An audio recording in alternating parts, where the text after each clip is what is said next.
Hey guys, I am just going to talk you through these notes today. So the review in the top is just another little review of me graphing ordered pairs and then finding another ordered pair in polar that are the same. Now underneath that I have circle, roses, and cardioids. These are just things you need to know. So if you have a circle, it's r equals some number in polar, and it takes 0 to 2 pi to complete that circle. If you have r equals a number, either sine or cosine, it's still a circle, but it takes 0 to 2 pi to get there. If you're graphing a rose petal, it's sine or cosine. If you have an even theta, your petals double, and it takes 0 to 2 pi. If you have sine or cosine odd theta, it's 0 to pi and you have the same number. Well, what do I mean by that? If I have sine of 2 theta, it's going to have 4 petals, but if I have sine of 3 theta, it's going to have 3 petals. Because it's double the petals, it's double the domain to finish it. So 2 theta is 4 petals, it takes 0 to 2 pi. Sine of 3 theta is 3 petals, but it just takes 0 to pi to complete it. And then here I have cardioids are r equals a number plus or minus cosine, or r equals a number plus or minus sine of theta. If you have cosine of theta, those are hearts for cardioids. And think about them as Pac-Mans. They're eating the x-axis. If you're looking at sine of theta, those are still Pac-Mans, but they're eating the y-axis.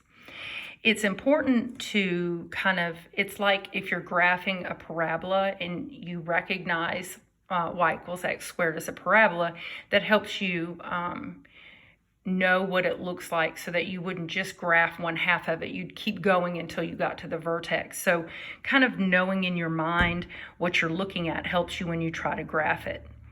Now, the thing that is not the review is the area formula for a polar. It's just one that you're going to have to memorize. It's 1/2 the integral from alpha to beta of f of theta squared d theta. This is the same thing as 1/2 the integral from theta 1 to theta 2 of r squared. This is the same thing as r squared. Now, in example 1, it says, sketch the graph and find the area of the right side of a circle with equation r equals 4 theta. So r equals 4 theta I know is a circle, and I know that it only takes 0 to pi to finish the circle. So what I did here is I graphed thetas between 0 and pi. Remember, if you're in polar, it's r theta. R, I told you, is 4 sine of theta, and I picked theta values between 0 and pi. And I went ahead and just picked them all, okay?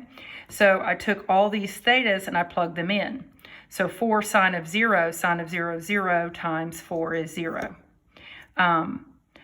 Sine of pi over 6 is 1/2. 1/2 times 4 is 2. And I just went through the whole thing here.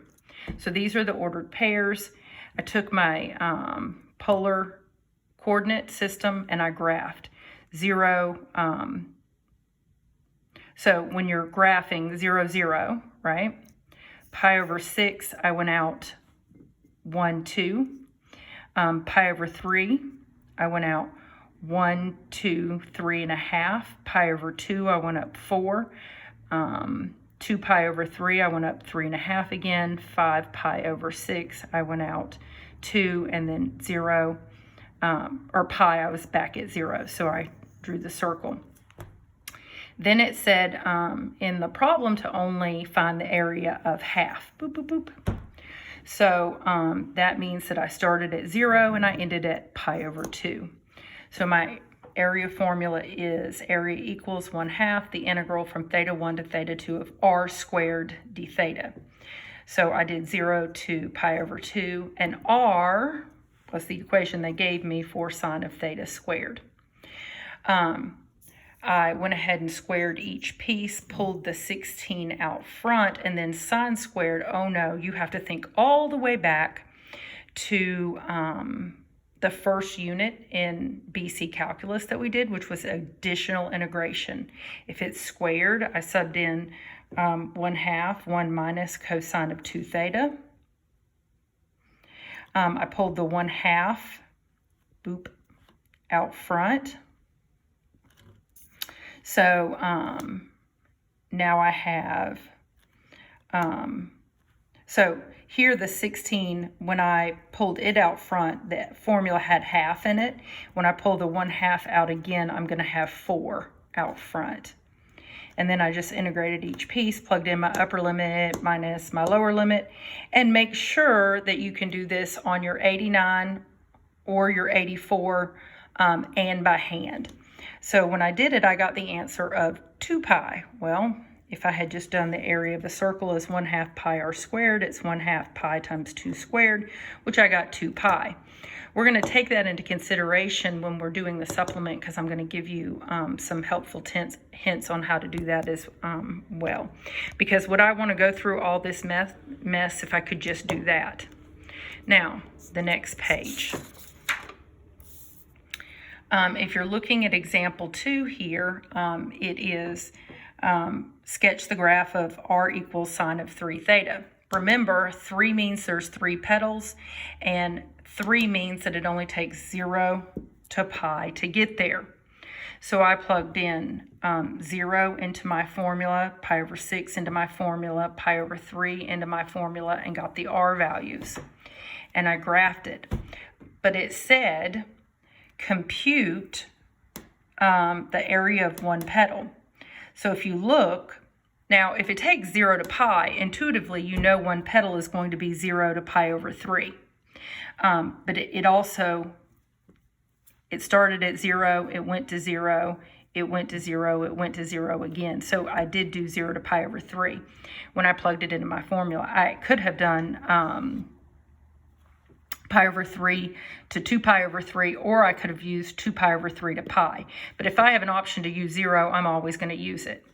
So 1/2 the integral from theta 1 to theta 2 of r squared d theta.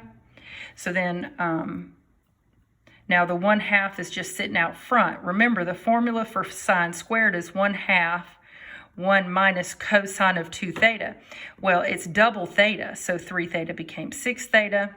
I pulled this out front and got the 1/4, integrated it, plugged in my upper limit minus my lower limit. So make sure, again, that you can do this on your calculator, and make sure that you can do this by hand. We're omitting this, don't need it.